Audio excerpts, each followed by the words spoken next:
He is listed 9 inches shorter and nearly 120 pounds lighter than Aaron Judge. But when you look at the home run leaderboards, both in this 2025 season and since last year's All-Star break, there he is right near the top. Corbin Carroll, a not-so-heavy hitter, providing big power for the Arizona Diamondbacks. Fly ball, Corbin Carroll, goodbye! Corbin Carroll's reign of terror continues.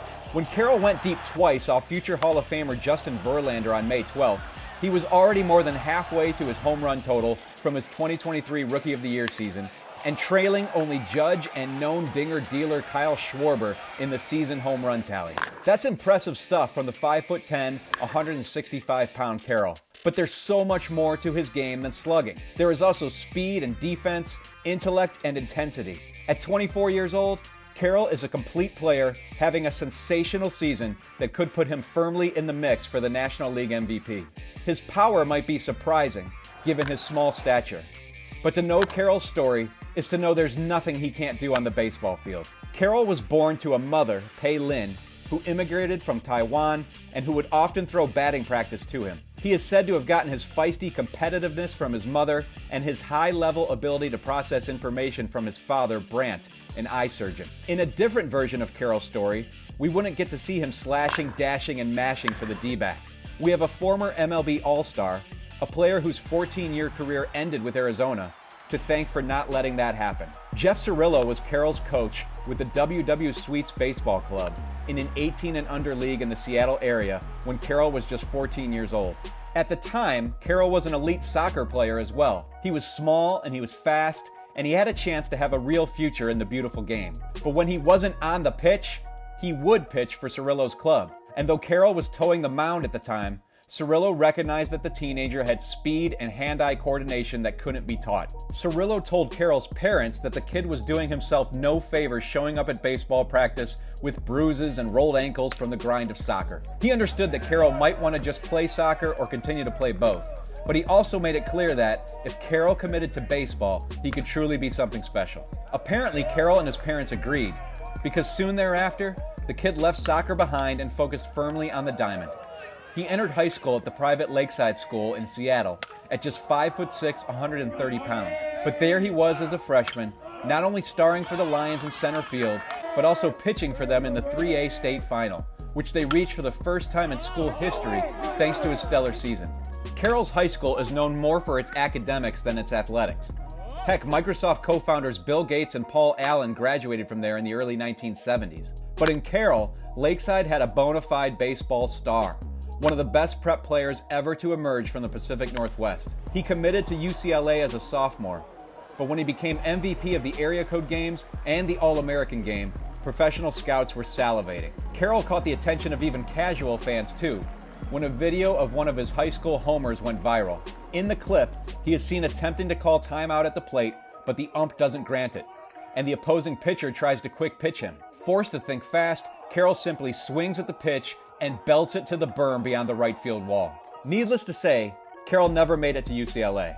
Instead, the D-backs drafted him 16th overall in the 2019 draft. Because of his still undersized 5'10" frame, he was the 4th outfielder selected, behind J.J. Bleday, Riley Green, and Hunter Bishop. But even as he navigated a shoulder surgery and a season lost to the pandemic during his minor league career, Carroll's super speed, advanced approach, and improving power made him one of the most exciting prospects in the sport. Carroll also made the most of the downtime during his shoulder recovery in 2021. While rehabbing in Arizona, he decided to take in just about every Diamondbacks home game at Chase Field from the scouts section behind home plate. There, he sat with the club's advanced scout, Jeff Gardner, and saw the game from a different perspective. The following year, a newly healthy Carroll put those lessons to use. He soared through 3 minor league levels in 2022 before making his big league debut in late August of that year and immediately contributing his first big league hit, a 2-run double, to a victory in which the D-backs rallied from a 7-0 deficit against the Phillies. In that 2022 season, Carroll posted the fastest sprint speed in MLB at 30.7 feet per second, and he was just starting to run. In his first full season in 2023, Carroll, newly inked to an 8-year, $111 million extension, electrified the baseball world and turned the playoff order on its head. In the regular season, He became the first rookie in MLB history to swat at least 20 homers with at least 50 steals. He also became the first player of any experience level to have 10 or more triples, 25 or more doubles, 25 or more homers, and 50 or more stolen bases in a single season. That made Carroll a lock for National League Rookie of the Year, an honor he claimed unanimously to become the first player of Asian American descent to win the award. But Carroll was also productive in the postseason, as the D-backs went on an epic and completely unexpected run to the NL pennant. Carroll doubled and homered in the two-game sweep of the Brewers in the Wild Card Series, had 3 hits, a homer, and 2 steals in a surprise sweep of the rival Dodgers in the Division Series, and went 3 for 4 with 2 runs, 2 steals, and 2 RBI in the NLCS Game 7 clincher over the Phillies. Carroll's rookie season was a smashing success, but it's actually failure that has brought out his best. The failure came in 2024, when for much of the season and for the first time in his baseball life, Carroll looked overmatched on the field. With a .212 average and .635 OPS in the first half, he was not a repeat All-Star. Instead, he began to doubt his abilities, taking hundreds of swings before games and trying all manner of tees, bat sizes, and mechanical adjustments to find a fix that wouldn't come. It was not until the last 2 months of the season, when Carroll learned to not let the negative thoughts spiral, that he got his groove back. In his final 53 games of the season in August and September, he banged out 14 homers, 15 steals, and a .918 OPS to put a respectable finish to a frustrating season. And here in 2025, he has taken the lessons learned from last year and applied them to one of the best starts in all of MLB. Those who know Carroll best rave about his intellect and adaptability, as much as the raw talents we see on the field. His manager, Torey Lovullo, calls Carroll a mad scientist, putting together the perfect concoction of information and preparation every day to craft the best version of himself.